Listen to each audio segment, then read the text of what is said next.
Hello everyone, welcome to my channel. तो भाई अब हम बात करते हैं हमारे नेक्स्ट टॉपिक की, फंडामेंटल का, जो हमारा 23 चैप्टर है उसमें से। ठीक है, तो भाई जो हमारा नेक्स्ट टॉपिक है उसके अंदर आ जाता है sources of information about medical, बल्कि मेडिकेशन जो होती है, यानी कि जो दवाइयाँ दी जाती है उनके जो सोर्सेज होते हैं उनके बारे में जानकारी प्राप्त करना। तो इसमें हमारा जो दिया गया है मेनली, इसमें दिया गया है a fundamental rule of safe administration of drugs is never administrate of the unfamiliar medication. तो भी फंडामेंटल जो रूल होता है हमारा, जो सेफ्टी का जो सबसे पहला रूल जो हमारा माना गया है वो ये आता है कि भी कोई भी ड्रग्स जो है वो एडमिनिस्ट्रेट नहीं कराना चाहिए जो अनफैमिलियर हो, यानी कि जिसके बारे में आपको जानकारी नहीं है, उस तरीके की दवाएं किसी भी पेशेंट को नहीं देनी है आपने। तो ये सबसे बड़ी सेफ्टी होती है। तो नेक्स्ट इसमें आ जाता है प्रिंटेड मटेरियल्स। तो प्रिंटेड मटेरियल्स का मतलब क्या हो जाता है, number of book are written और published from which the journal information can be obtained. तो भी बहुत सारी जो बुक है लिखी गई है और पब्लिश की गई है, ताकि जो सामान्य जो हमारी जानकारी होती है, इंफॉर्मेशन होती है, वो हमें प्राप्त कर सकते हैं हम उसमें से। ठीक है, तो बुक जो लिखी गई है, जो पब्लिश की गई है, वो इसीलिए की गई है कि भाई उसमें हेल्प हो सके, सारी की सारी दवाइयों के बारे में इंफॉर्मेशन पता चल जाए। तो इसमें जो है detail information available are the sources such of the American hospital formulary services drugs information. तो इसमें से जो इंफॉर्मेशन होती है वो हमारी अवेलेबल है, जो कि अमेरिकन हॉस्पिटल फार्मली जो है उसकी जो सेवाएं हैं उनके द्वारा जो सोर्सेज है हमारे ड्रग इंफॉर्मेशन के, जैसे कि AHF या FDI फिजिशियन डेस्क रेफरेंस से, PDR, और हमारा यूनाइटेड स्टेट जो हमारा फार्माकोपिया जो होता है, तो ये हमारी शॉर्ट फॉर्म में दिए गए, इन्हीं के ये फुल नेम है हमारे। ठीक है, तो इसमें drug information for health care professionals. तो इसमें जो ड्रग्स इंफॉर्मेशन जो होता है हमारा, जो हमारी health care professional health care जो की जाती है उसकी भी चीजें हमारी इसके अंदर है। डेवलप करना हेल्थ केयर में, विकास करना उसका। तो मेडिकेशन थेरेपी जो है वो पब्लिश की गई है, जो जनरली लाइक अमेरिकन और जनरल नर्सिंग। तो भी जो हमारे अमेरिकन जो सर्विसेज है उनके द्वारा वैसी बुक भी छपी है जिनके अंदर सारी की सारी मेडिकेशन यानी कि दवाइयां जो होती है उनकी इंफॉर्मेशन प्राप्त करते हैं। और जो जर्नल हमारी हेल्थ केयर है उसके बारे में जो डेवलप किया गया है, यानी कि हेल्थ की केयर कैसे करे, नर्स जो है पेशेंट की केयर कैसे करे, प्रोफेशनल, तो वो सारी की सारी चीजें भी इन बुक्स के अंदर मौजूद है। ठीक है, और इसमें जो मोस्ट हॉस्पिटल जो है वो हमारे प्रिपेयर करते हैं formulary complete information of the medication available with the individual faculty of edition drugs manufacturing package insert provide detailed data and the products contain in package most of the nurse use drugs handbook of reference guidance. तो इन्होंने बताया भी कुछ जो hospital होते हैं ना वो तैयार करते हैं अपनी दवाइयों की सूची। ठीक है, तो उनकी सारी की सारी जो इन्फॉर्मेशन होती है ना मेडिकेशंस की, वो अपनी एक सूची तैयार करते हैं और उसमें सारी की सारी जो मैन्युफैक्चर हुई है, जो जो पैकेज उससे इंसर्ट किए गए, जिन जिन दवाइयों का डाटा उनको रखना है, वो सारी की सारी चीजें जो है उसके अंदर होती हैं। और कुछ नर्स जो ऐसी होती हैं मोस्ट प्रोबेबली जो एक हैंडबुक जो वाली जो जो इन्होंने बुक्स बनाई गई है, पब्लिश की गई है, यानी कि दवाइयों की इंफॉर्मेशन के अंदर है या केयर की इंफॉर्मेशन उनके अंदर है, तो वो अपने जो गाइडेंस उनको लेनी होती है जब भी उनको जरूरत पड़ती है तो उनका इस्तेमाल करती हैं। ठीक है, तो जो हमारी बुक्स हैं उनके अंदर सारी की सारी नॉलेज और सारी की सारी इन्फॉर्मेशन दी हुई है कि भाई दवाइयाँ जो है किस प्रकार से किसको कैसे देनी चाहिए, कौन सी दवाई का क्या रिएक्शन और किस तरीके की चीजें होती है वो सब। ठीक है, पीपल सर्टेन की people are good sources of drugs. तो भाई जो पीपल्स जो लोग होते हैं वो अच्छे सोर्सेज होते हैं ड्रग्स के। तो पता ही है कि जो ड्रग्स का इस्तेमाल कौन करता है, जो लोग होते हैं, आम लोग होते हैं, वो भी ड्रग्स का ज्यादा इस्तेमाल करते हैं। तो नेक्स्ट देखते हैं इसमें हम। तो अभी नेक्स्ट जो है, नेक्स्ट इन्होंने बताया कि information physicians who prescribed the particular drugs other experience nurse या फिर फार्मासिस्ट या फार्मास्यूटिकल या सेल्स या फिर हमारा representative are some of the key person who provide such information. तो इन्होंने बताया कि जो हमारी जितनी भी जो दवाइयाँ होती हैं, जो फिजिशियन होता है उसके द्वारा प्रिस्क्राइब की जाती है पर्टिकुलर ड्रग्स की, भाई ये दवाइयाँ जो है प्रिस्क्राइब की जा रही है पेशेंट तक देनी है। ठीक है, तो इसमें क्या होता है, इसमें जो भी जो अदर हमारी एक्सपेरेंट जो हमारी जो नर्स होती हैं, जिनको एक्सपीरियंस होता है, जिनको अनुभव होता है, वो जो नर्स होती हैं या जो फार्मासिस्ट होते हैं, जो मतलब कि मेडिकल स्टोर वाले जो होते हैं, मेडिकल स्टोर पे जो दवाइयाँ बेचने वाले होते हैं वो, और फार्मास्यूटिकल जो सेल करते हैं दवाइयों का, वो सब के सब इस चीज इसको रिप्रेजेंट करते हैं। वो लोग इन सभी चीजों में शामिल होते हैं और प्रोवाइड करते हैं सारी की सारी इन्फॉर्मेशन, यानी कि दवाई देने के साथ साथ उनकी इन्फॉर्मेशन भी प्रोवाइड करते हैं। तो पहले फिजिशियंस और नर्स और फार्मासिस्ट और फिर जो सेल करते हैं दवाइयों को, वो सारे मिलकर के इस चीज को करते हैं। कंप्यूटर बेस्ड रिसोर्सेज भी हमारे पास होते हैं। तो ये जो रिसोर्सेज होते हैं इनका जो बेस होता है वो कंप्यूटर होता है। कंप्यूटर पर सारी की सारी चीजें अवेलेबल होती है, मतलब ये कंप्यूटर पर भी होती हैं और जो बुकों में तो है ही, लेकिन कंप्यूटर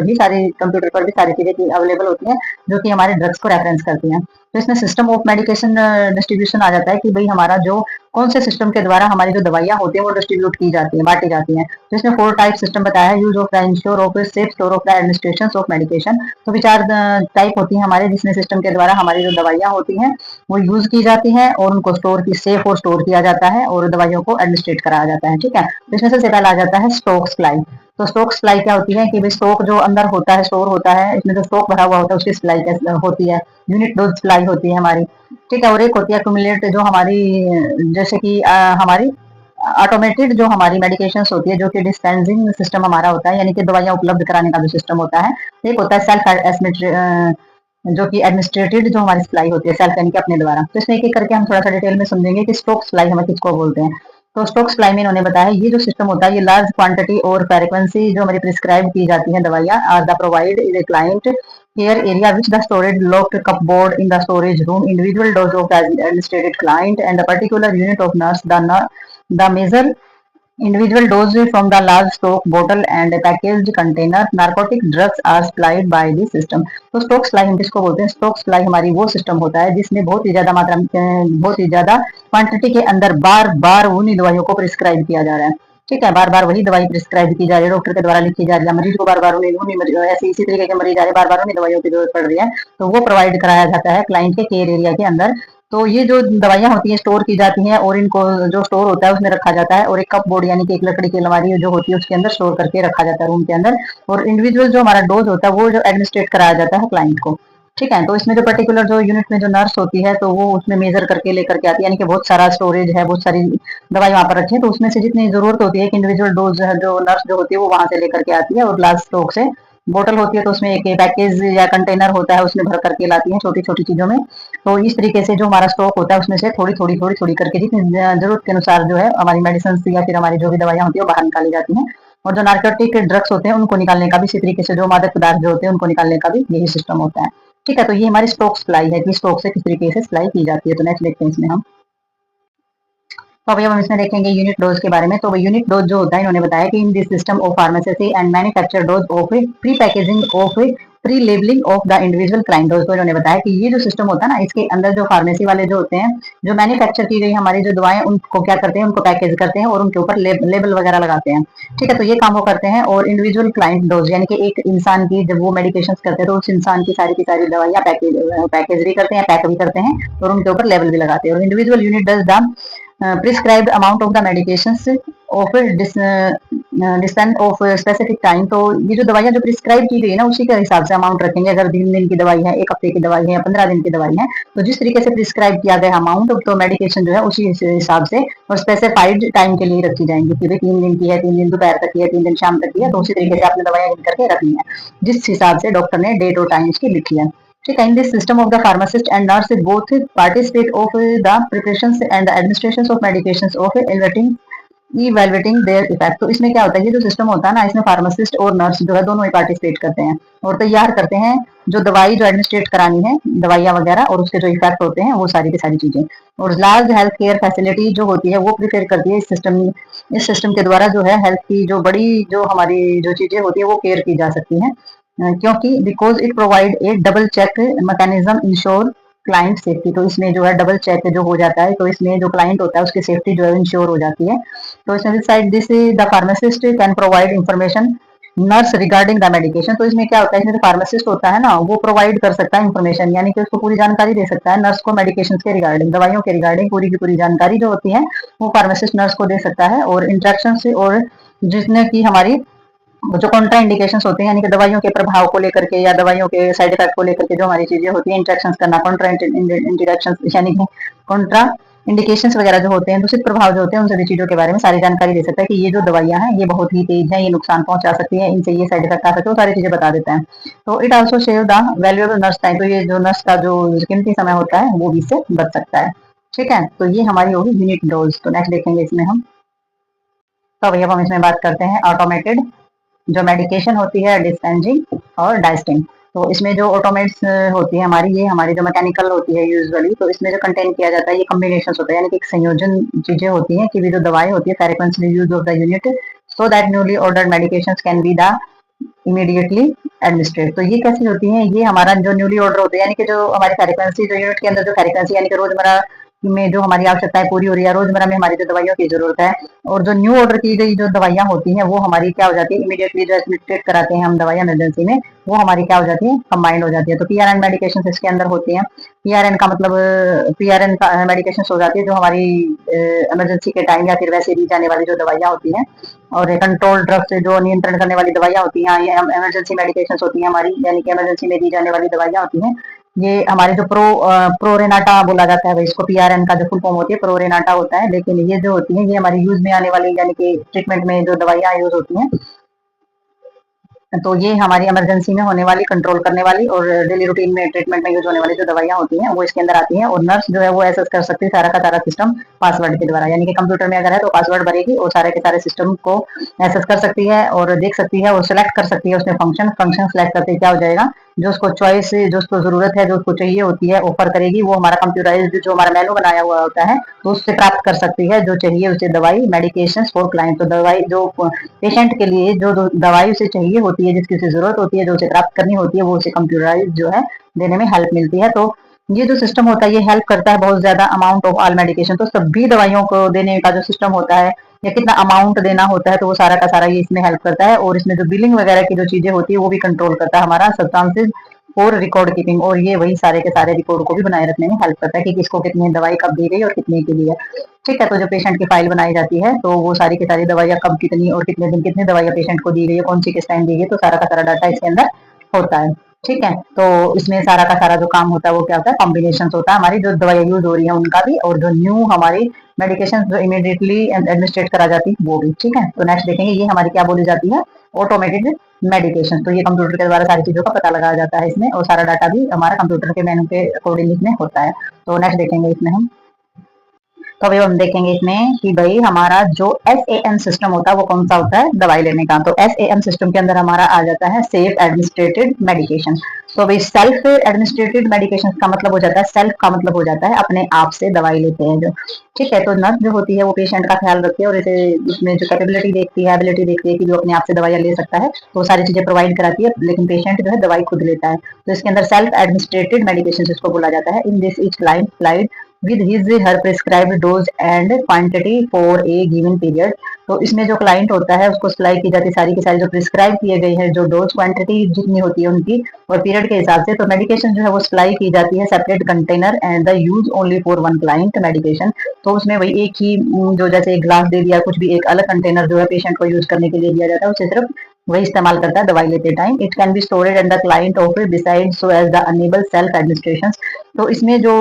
पेशेंट है वो अपना स्टोर कर सकता है जो क्लाइंट की जो सारी की सारी जो चीजें होती हैं, जो सेल्फ एडमिनिस्ट्रेशन की जो सारी की सारी चीजें हैं वो अपने स्टोर करके रखेगा। और जो सिस्टम होता है ना ये हमारा अपॉर्चुनिटी देता है किसी भी पेशेंट को इन्वॉल्व हर हैंड केयर। तो इसके अंदर सारी की सारी अपनी केयर खुद करने की जो अपॉर्चुनिटी होती है ना वो पेशेंट को मिलती है कि मैं अपनी दवाई खुद दे सकता हूँ और मैं अपनी केयर जो है खुद कर सकता हूँ। It also save the nurse time in the administration medication. तो इसमें क्या होता है जो नर्स होती है उसका टाइम भी बचता है, दवाइयाँ और मेडिकेशन देने का जो टाइम वो पेशेंट पे लगाती है वो दूसरी जगह लगा सकती है, तो उसका टाइम भी बचता है। और it enable the nurse evaluate the client ability manage his her own medication of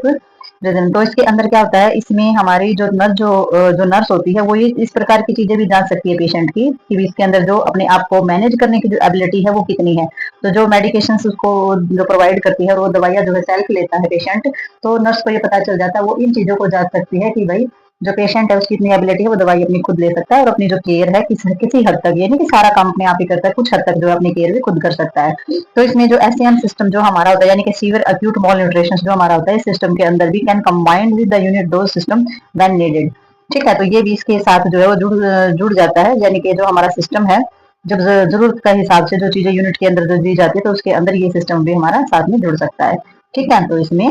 severe acute mall nutrition की जो चीजें होती हैं वो हमारी जुड़ी हुई होती है यूनिट डोज सिस्टम अगर जरूरत पड़े तो। ठीक है, तो इसमें सेल्फ एडमिनिस्ट्रेटेड में क्या होता है, इसमें जो नर्स होती है ना वो अपना पेशेंट जो होता है उसकी एबिलिटी देख लेती है और उसको अलग बर्तन देती है, अलग उसकी सारी चीजें होती हैं, अलग चीजें रखती है, वो एक ही पेशेंट के लिए यूज होने वाली चीजें होती है और पेशेंट को इस लायक बनाती है, इस लायक होता है पेशेंट की भी वो अपनी उसके अंदर इतनी एबिलिटी होती है कि वो अपनी दवाइयाँ खुद से ले सकता है, तो सारी चीजें वहाँ पे प्रोवाइड करवा देती है और पेशेंट जो अपनी दवाइयाँ खुद लेता है, अपना ध्यान खुद रख सकता है और जो उसकी एबिलिटी की जो ऑब्जर्वेशन है वो भी फिर आसानी से कर सकती है नर्स, तो नर्स का टाइम भी बचेगा। तो self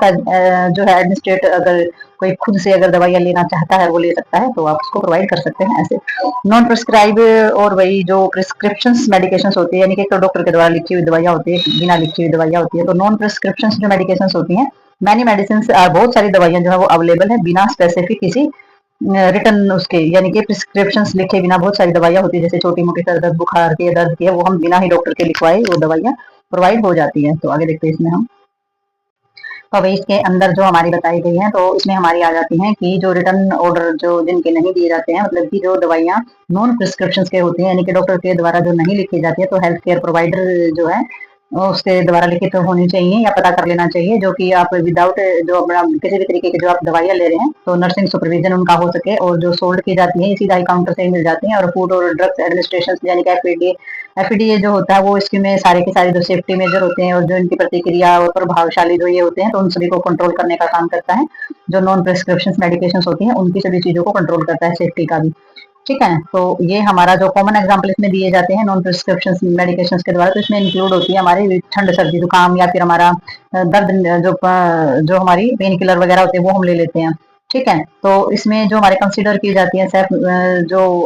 when use the direct in the dangerous of misuse, अगर आप इनका मिसयूज करते हैं तो ये आपके लिए खतरनाक भी साबित हो सकते हैं, ये ध्यान भी आपने रखना है। और इसमें जो हमारे सीरियस साइड इफेक्ट भी इसके हो सकते हैं, और सेल्फ एडमिनिस्ट्रेशन से और नॉन प्रिस्क्राइब जो हमारी मेडिकेशन होती हैं वो कारण बनता है उसमें कि हम जो अपनी दवाइयाँ लेते हैं ना, मेडिकेशन मेडिकल की जो हेल्प लेनी होती है उसमें डिले कर देते हैं हम, तो उसमें क्या हो जाता है, उसमें लीड हो जाती है, पॉसिबिलिटी होती है कि माइनर सी जो प्रॉब्लम होती है ना लेटर बाद में बिकम बन जाती है सीरियस प्रॉब्लम। तो आपने ध्यान देना है, जो छोटी सी प्रॉब्लम होती है वो बहुत बड़ी बन जाती है अगर उस पर ध्यान नहीं देते हैं और डॉक्टर के पास नहीं जाते हैं। तो कुछ समय जो समटाइम ये बहुत ही सीरियस जो दवाइयाँ जो होती हैं, ये हमारे interaction can also take place, तो कभी कभी छोटी सी चीजें जो है बहुत ही ज्यादा सीरियस बीमारी उत्पन्न कर सकती है, समस्या उत्पन्न कर सकती है। तो इसमें जो हमारा प्रिस्क्रिप्शन से जो हमारा दिया गया प्रिस्क्रिप्शन जो हमारी मेडिकेशन होती है ना, जो डॉक्टर के द्वारा जो हमारी लिखी जाती है वो लीगल होती है, तो डॉक्टर के ऑर्डर के द्वारा वो तैयार की जाएंगी और पेशेंट को दी जाएंगी, और पूरी की पूरी दवाइयों का सारा काम डॉक्टर की देख रेख में होगा। और इसमें जो मेडिकेशन होती है, इसमें जो सारी की सारी जितनी भी रिक्वायरी होती है मेडिकल सुपरविजन इसके अंदर होती है, क्योंकि जो डेंजर आउट जो इसके जो भी खतरे की जो चीजें होती है, साइड इफेक्ट की जो चीजें होती है वो सारी की सारी सुपरवाइज की जाती हैं। और इसमें यूजुअली जो प्रिस्क्रिप्शन होता है वो डॉक्टर के द्वारा यानी कि फिजिशियंस के द्वारा लिखा जाता है, और कुछ देशों में जो प्रिस्क्रिप्शन होता है वो वही नर्स के द्वारा भी लिखा जाता है। ठीक है, तो ये जो हमारा टॉपिक है ये यहीं पर होता है खत्म। तो मिलते हैं नेक्स्ट टॉपिक में और नेक्स्ट वीडियो के साथ, तब तक के लिए बाय बाय।